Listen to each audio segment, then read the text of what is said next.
Ողջույն սիրելի ընկերներ, այս հոլովակում ձեզ համար կներկայացնեմ 2026 թվականի մայիս ամսվա հորոսկոպը կշերք նշանի համար։ Սիրելի կշերքներ, կնայենք ամսվա կարևոր իրադարձությունները, կնշեմ լարված օրերի մասին, նորալուսին, լիալուսին կնայենք։ Հիշեցնեմ, որ առաջին հերթին պետք է հորոսկոպը նայել ասցենդենտի նշանով, այնուհետև արդեն ձեր հորոսկոպի նշանով կարող եք նայել և այսպես իրար միացնել, Այսպիսով, արևը մինչև ամսի 21-ը, այսինքն մայիսի 21-ը կգտնվի ցուլ նշանում, իսկ դա սիրելի ընկերներ ձեր 8-րդ տունն է։ Լավ ժամանակահատված է, եթե ցանկանում եք իհարկե վարկ վերցնել դրա համար, լավ ժամանակահատված է օրինակ դիմելու պետական հարկային մարմիններին, ինչ-որ գումարների հետ կապված հարցերով, եթե պետք է վիրահատություն կատարեք, դրա համար ևս բարենպաստ ժամանակահատված է։ Մայիսի 21-ից սկսած արևը կանցնի երկօրյակ նշան ձեր 9-րդ տուն և լավ ժամանակահատված կլինի, որպեսզի զբաղվեք քննություններով, ինչպես նաև անձնագրի թեմայով, վիզա ստանալու թեմայով և եթե թորնիկներ ունեք, թորնիկների հետ կապված հարցերով ևս։ Այստեղ նշեմ, եթե ամուսնալուծված եք, երկրորդ անգամ պետք է ամուսնանաք, մայիսի 21-ից հետո բարենպաստ ժամանակահատված է։ Մերկուրի մոլորակը մայիսի 3-ից սկսած մինչև մայիսի 17-ը կգտնվի ցուլ նշանում ձեր 8-րդ տանը։ Մերկուրին ինչ է ներկայացնում փաստաթղթաբանություն, ինչ-որ լիցենզիաներ, խոսակցություններ, զանգեր կապված 8-րդ տան հետ, այսինքն հնարավոր է այս ժամանակահատվածում դիմեք վարկի համար, ձեր վարկը հաստատվի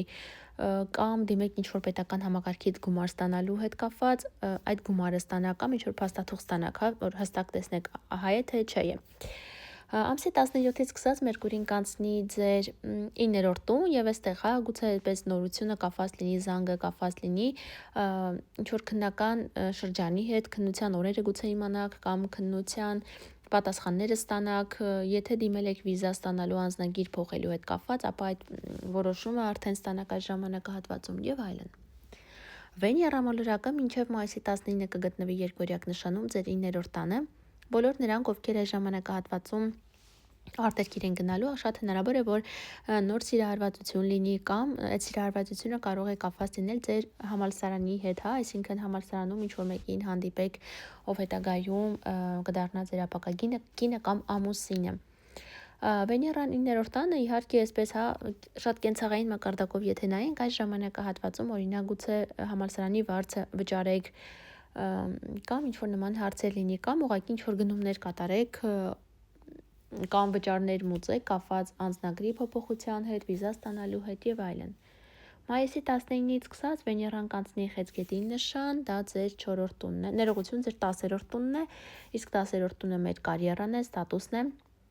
Լավ ժամանակահատված է ստատուսի փոփոխության հետ կապված, եթե ցանկանում եք գնալ ԶԱԳՍ, ապա մայիսի 19-ից հետո կարող եք գնալ,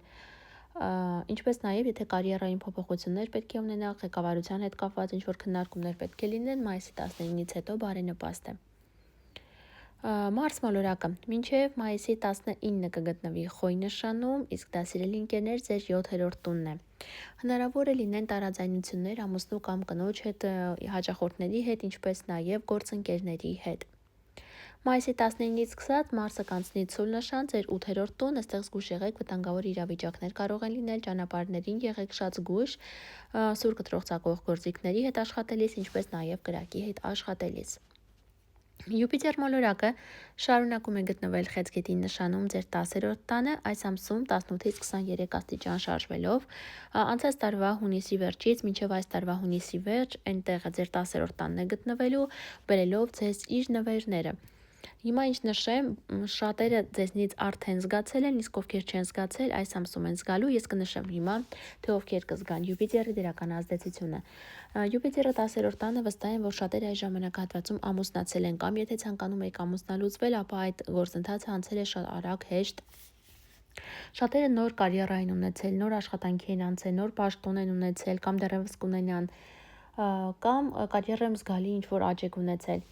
Բայց հատկապես այստեղ խոսքը վերաբերվում էր հատկապես ասցենդենտով կշերքներին։ Այժմ նշեմ,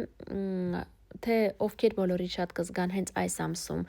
Յուպիտերի դրական ազդեցությունը, ովքեր ասցենդենտով են Խեցգետին, ասցենդենտը Խեցգետնի 18-ից 23 աստիճանում է գտնվում կամ ովքեր ծնվել են, հիմա նշեմ։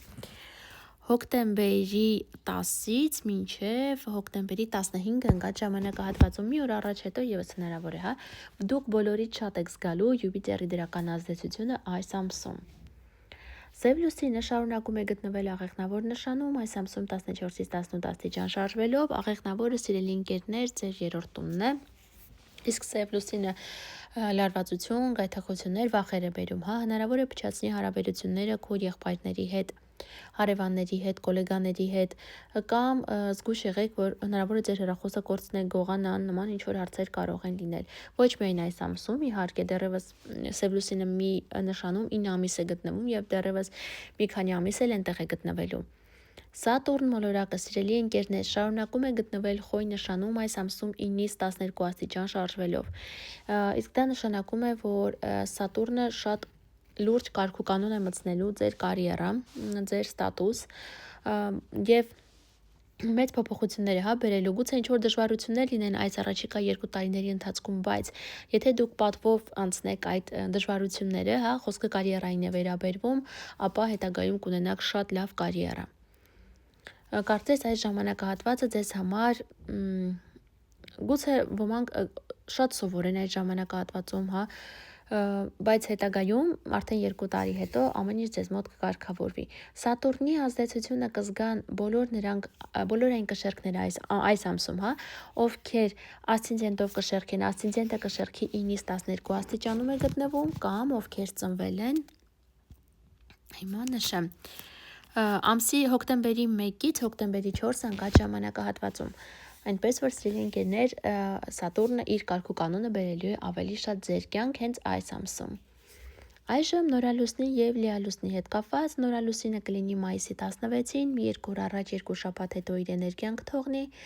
ցուլ նշանում է լինելու 25 աստիճան։ Իսկ ցուլը, սիրելի ընկերներ, ձեր 8-րդ տունն է։ 8-րդ տունը դա ոչ մեր կողմից աշխատած գումարներն են, ինչպես նաև վտանգավոր իրավիճակներ։ Այստեղ ինչ-որ նորություն կգա, գուցե ձեր զուգընկերոջ ֆինանսական դաշտում լինեն փոփոխություններ, ինչ-որ նորություններ, կամ եթե վարկ պետք է վերցնեք, ապա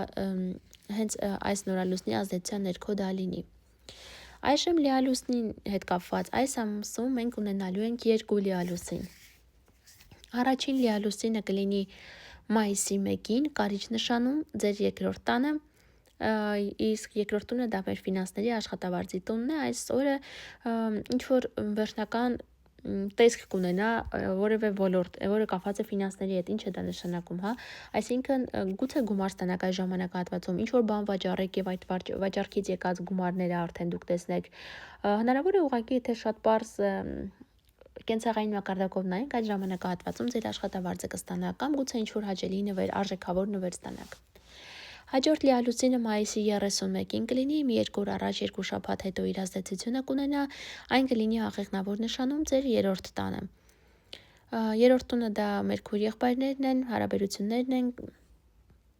մեր գոլեգաների, հարևանների հետ, կապի տրանսպորտի միջոցներ են, այսինքն վերոնշյալ թեմաների շուրջ ինչ-որ վերջնական կետ կդրվի ձեր կյանքում։ Այժմ նշեմ լարված օրերի մասին, լարված օր ենք ունենալու, նշեմ, որ եթե ես մի օր եմ նշում լարված, միշտ մի 2 օր առաջ, 2 օր հետո նկատի եք ունենում, լավ։ Մայիսի 3-ը եւ 4-ը լարված են լինելու, Յուպիտերը եւ Մարսը 90 աստիճանի անկյուն են կազմելու։ Այստեղ շատ զգույշ եղեք, քանի որ մի փոքր անուշադրությունը այդպես մեծ ինչ-որ հարց կարող է առաջացնել, գուցե մի փոքր բանավեճից մեծ կռիվ դառնա կամ ինչ-որ մի թեթև դες վնասեք, օրինակ սուր կտրող ծակոգործիքով մատը եւ ինքը ավելի սենց խորանա, ինչ-որ լուրջ խնդրի բուն լինի։ Ինչպես նաեւ կրակի հետ եղեք շատ զգույշ։ Լարված օր կլինի ամսի 7-ը, մայիսի 7-ը։ Այդ օրը զերծ մնացեք ցանկացած տեսակի ֆինանսների հետ գործ ունենալուց եւ հարաբերություններ պարզելուց։ Լարված կլինի մայիսի 21-ը եւ մայիսի 26-ը։ Հատկապես մայիսի 26-ին մի 2 օր առաջ հետո սիրելի ընկերներ շատ զգույշ եղեք եւ ձգտեք մարդաշատ վայրեր չգնալ, քանի որ պայթունավտանգ իրավիճակներ կարող են լինել։ Այսքանը, սիրելի ընկերներ, կապված մայիս ամսվա հետ, բաժանորդագրվեք ալիքին, սեղմեք զանգակի կոճակին, որ բաց չթողնեք գալիք ամիսների կանխատեսումները։ Այսքանը, շուտով կհանդիպենք, ցտեսություն։